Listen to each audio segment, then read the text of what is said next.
सर्वोच्च संविधान ने जिंदगी को मेरी मूल्यवान बना दिया। सर्वोच्च संविधान ने जिंदगी को मेरी मूल्यवान बना दिया। बाबा, विचारों ने आपके मुझे सच्चा इंसान बना दिया।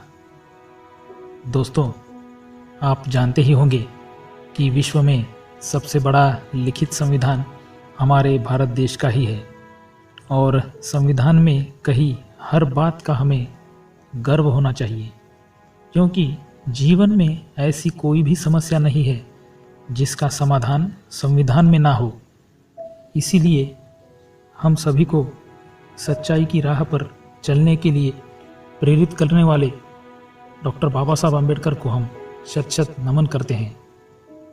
सभी को सप्रेम जय भीम। दोस्तों, आशा है कि आप हमारे शायरीसुकून.com इन शायरियों के बेहतरीन संग्रह पर नायाब शायरियाँ सुनते हुए ज़िंदगी का लुत्फ़ उठा रहे होंगे।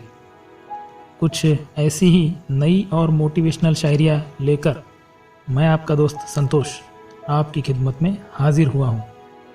दोस्तों, हमें यकीन है कि डॉक्टर बाबा साहब आम्बेडकर के महान कार्य को याद करती हुई हमारी आज की ये पेशकश आपको बहुत पसंद आई होगी। तो चलिए अब बढ़ते हैं ऐसी ही दूसरी प्रेरणादायी शायरी की ओर। मुलाहिजा फरमाइएगा दोस्तों। विचारों की आपके मैं परछाई बनना चाहूँ। विचारों की आपके मैं परछाई बनना चाहूँ।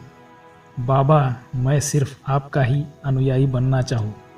बाबा, मैं सिर्फ आपका ही अनुयायी बनना चाहूँ।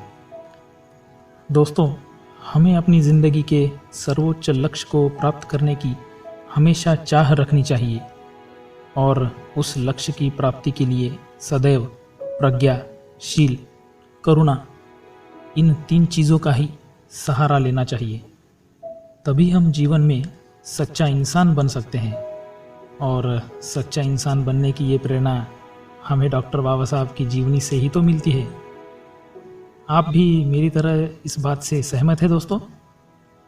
तो चलिए अब बढ़ते हैं ऐसी ही जोश से भरी तीसरी और आखिरी शायरी की ओर।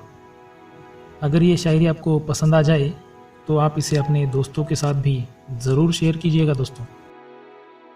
नसीबा चाहिए हर किसी के ज़िंदगी में कहाँ मकाम आता है।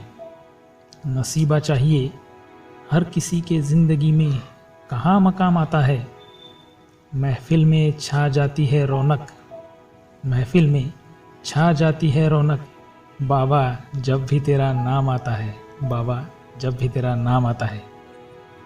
दोस्तों, जिन कठिन परिस्थितियों से गुजरने के बाद बाबा साहब भीमराव से महामानव डॉक्टर बाबा आम्बेडकर बने, उन बुरी परिस्थितियों से हमें कभी सामना ना करना पड़े, इसीलिए ही वे जीवन भर लड़े और बुरे विचारों से उन्होंने हमेशा संघर्ष किया है।